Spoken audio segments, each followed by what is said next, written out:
taki častni pozdrav.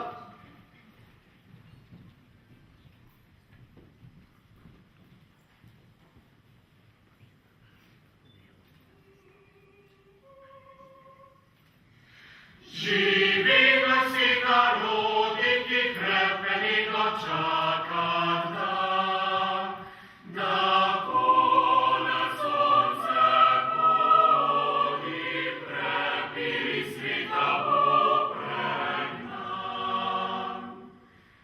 Daroja, Hristos vsakne vrat, leso se pomeja.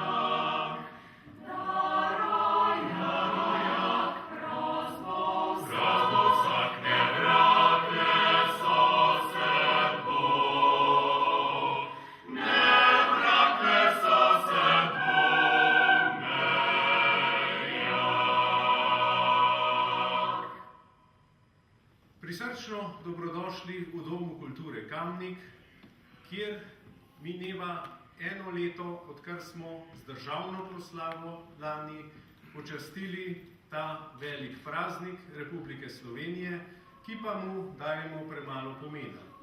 Namreč, ta praznik obeležuje priključitev Štajerske matični domovini in Rudolf Maister je takrat priboril Sloveniji takšen del ozemlja, da smo lahko odkrito ponosni, da ga imamo in da imamo to našo državo vsaj v takšnem obsegu, kot jo imamo, sicer še tega ne bi imeli. Spoštovane gospe, spoštovani gospodje, prav je, da obeležujemo ta praznik in da se ne sprašujemo, čemu, zakaj in ali je to potrebno in ali je to zastarelo ali pa morda za današnji čas neprimerno. Zavedam se, da verjetno danes Maister ne bi imel lahke naloge. Najbrž bi imel zelo težko nalogo, kajti ko bi hotel izvršiti tisto, kar je izvršil, bi ga najbrž ne zadržala vojska, ampak bi ga zadržali kakšni varčevalni ukrepi ali pa kaj podobnega. Ko bi mu najbrž določili, koliko nabojev sme porabiti, koliko pušk sme imeti in koliko mora šteti članov njegove čete, vodi ali pa bataljoni ali karkoli že. Skratka, morda bi bilo danes Maistru še veliko težje. Današnji čas ni lahek. Današnji čas je težak iz tega vidika, ker največkrat uničujemo sami sebe.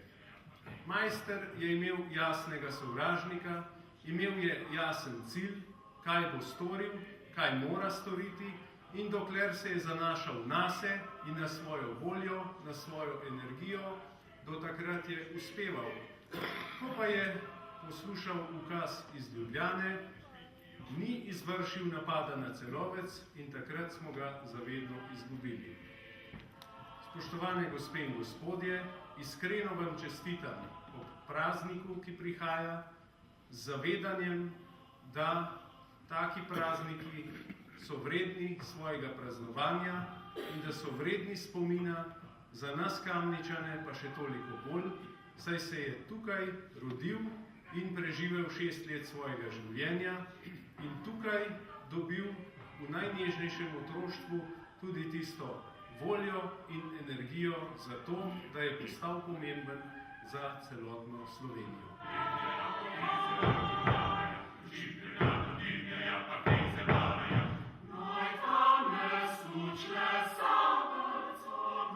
Priznamo vam, spoštovani Kamničani, da se je general Maister rodil tu, v Kamniku. To, da on je naredil toliko dobrega za vse Slovence in Slovenijo, da ga častimo in posnemamo vsi zavedni Slovenci. Res je, da ste se vi prvi javno izpostavili in slavili osebnost generala Maistra in mu postavili spomenike in spominska obeležja že od leta 1924, skulpturo pa leta 1970. Res pa je tudi, da ste s tem spodbudili zgodovinarje in politike, ki so pričeli razumevati zasluge generala Maistra in njegovih borcev. Posledica tega je tudi, da so z večjim spoštovanjem obravnavali status majstrovega borca, ki ni bil primeren v stari, pa tudi v novi Jugoslaviji. Tudi v samostojni Sloveniji ni bilo dosti drugače. Kamnik je zadržal spoštljiv odnos do generala, deloma tudi Maribor in Unec, ostala Slovenija pa ne. Tudi to je domoljubje. Ko ne razmišljaš, kaj boš od domovine dobil, temveč kaj lahko za njo domovino narediš. Hvala vam vsem, ki delujete po sporočilnosti generala Maistra, ki je mnogo daroval za to, da sadove njegovega delovanja uživamo mi v samostojni domovini in državi Republike Slovenije.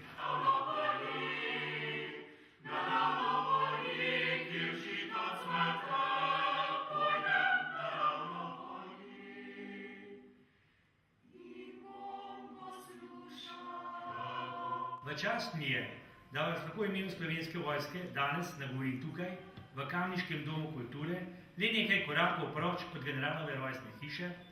Vesel sem, da sem med vami, ki spoštujete zapuščino našega velikega domoljuba, državnika, kulturnika in pesnika.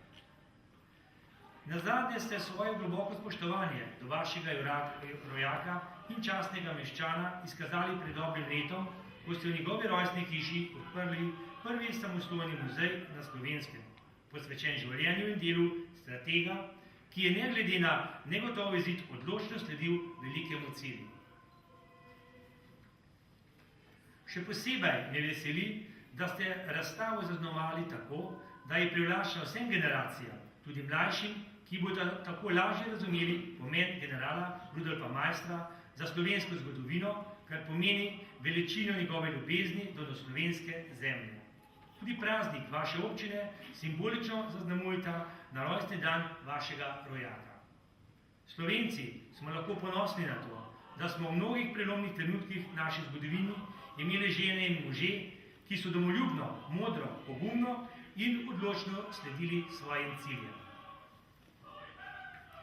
Današnja slovesnost je dokaz, da mnoge Slovenke in Slovenci cenimo generalovo zapuščino ter ohranjamo spomin na pogumnega moža in vrednote, ki jih predstavlja. General Maistra je sledil svoji viziji in jo dosegel tudi s svojo karizmatično lastnostjo, ki v Slovenski vojski še posebej cenimo. Z njo je znal vojake okoli sebe prepričati in pridobiti v zelo nevarnih in negotovih časih. General Rudolf Maister, Slovenec, ki je ukrepal državotvorno, je bil obenem državnik in strateg. S svojimi borci je zgodovino Slovenije začel pisati drugače, kot so se zamislili velike sile. Ni bil le vojak. V Matjaževem sonetu je že pred začetkom Prve svetovne vojne skoraj jasnovidno pozival slovenski narod k vstaji za besedami. Zdaj je tvoj dan, zavihati meč klen, da se zarije v kri in top zere. Poudariti moram tudi, da vestno in odgovorno upravljamo svoje delo ter stremimo k boljšim pogojem za delo in življenje naših sodržavljanov. Žene nas sezija občutek za ljudi in za vztrajnost, da moramo uspeti in Slovensko vojsko prilagoditi sodobnim varnostnim in ekonomskim izzivom. Vizija, da kar najbolje upravljamo naše poslanstvo v vojaškem smislu in pomagamo državljanom in državljankam tam, kjer nas tudi pričakujejo, da jim pomagamo. Letos zaznamujemo tudi 100. obletnico začetka Prve svetovne vojne. Prav je, da se spominjamo dogodkov iz naše preteklosti, dogodkov, ki so v Slovenkah in Slovencih vzbudili enotnost v želji po svobodi.